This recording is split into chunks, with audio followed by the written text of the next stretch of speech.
when do you choose braid over fluorocarbon over monofilament?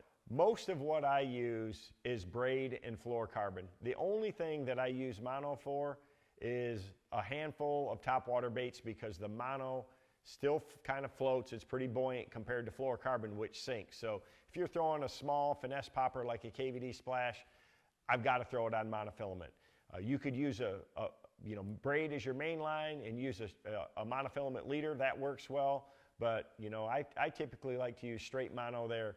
Everything else, crankbaits, throwing a spinner bait, bladed jigs like a thunder cricket, I like straight fluoro.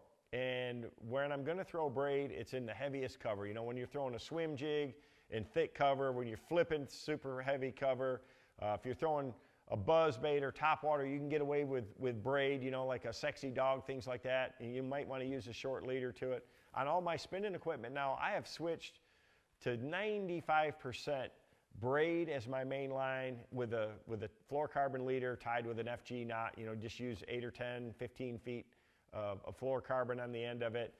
It just comes off the spinning reels so well, really helps things immensely.